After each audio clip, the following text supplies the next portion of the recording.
One of GTA Online's biggest mysteries is how exactly does special cargo work, and in particular the special items. I'm personally on this journey to get every single one of them for my tier 4 career challenge, and every time that I ask Twitch chat, so how exactly does this work? The answers are typically along the lines of I think this is what happened to me, I'm not sure, etc. Basically a lot of uncertainty surrounding the topic. So I did what I usually do. I started asking Floorball some questions. He then dove into the code, and finally I can say with confidence that we know how the special items in this game work and how there is a guaranteed way to actually get them. There's a few key things that you should know about special items before we can get into the method of the best way of getting it.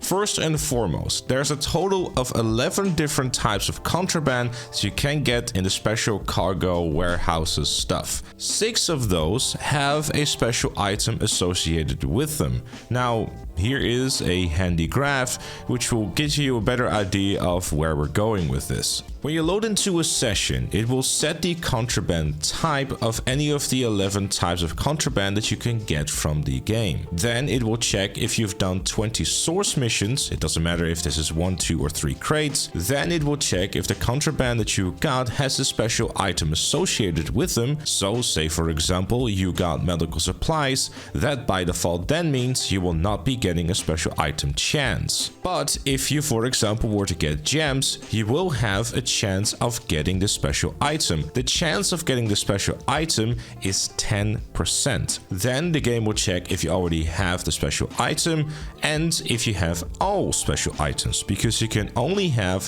one of each special item at the time, meaning that there is some sort of protection against duplicates, which is nice if you're trying to get all of them. In case you are wondering, by the way, the sourcing within the warehouses with the little minions that you send off to go source for you for that $7,500 is completely separated from this. So yes, it is possible to get special items through these minions, but it is a much lower chance. As far as I recall, that chance is about 1%. So I've personally gotten lucky with it, but the amount of time spent to try and do that, it's possible, but the chances are vastly lower than doing it through this particular way. The main reason for that is because the way that the contraband type is set is whenever you load into a session. So the strategy that you can deploy in order to try to get consistent chances at a special item is make sure that you do 20 source missions, then you go to your PC, check which type of contraband you have, and obviously check whether or not you have a special item available. If that is not the case, just simply find a new session and rinse and repeat until you get a special item.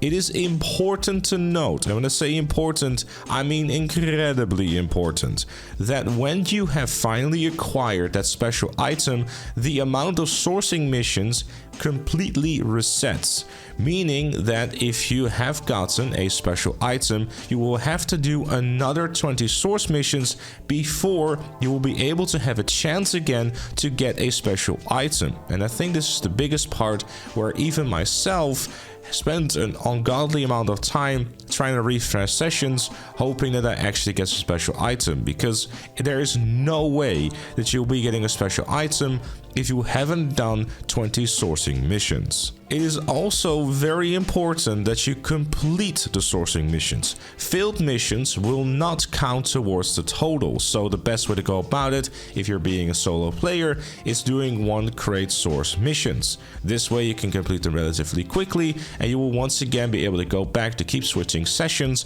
until you have a special item available. Another thing that is important to note is that the special item will be available for every single one of your warehouses. So if 1 or 2 of them are currently on cooldown, do not worry, you can just simply grab them in any other warehouse. One really cool thing that the game does, luckily, is that it checks what your previous 7 contraband types were, meaning that if you get medical supplies, the chances of you getting that again are only going to be after another 7 rerolls. meaning that, you know, you find different sessions. The downside of this, sadly, is that if you need, for example, the special item for the animal materials, which in the in-game code is wildlife, you will then have to find at least 7 different sessions until you have a chance again of getting that special item. But at the very least, it will save you from having to check the PC again whether or not you got the correct contraband type. And that, my dear friends, is how the special items for the special cargo warehouses in GTA Online work. I know it's like about 8 years too late to give you this information, but hey, I'm hoping that at the very least it will still help some folks out there who have been wondering about this or were just simply interested to see how it actually works. A massive thank you to Floorball for spending some time to get all this information gathered from the in-game code and giving us a visual representation of how it exactly works. Thank you all very much for watching. I hope you found it useful, and I'll see you all later.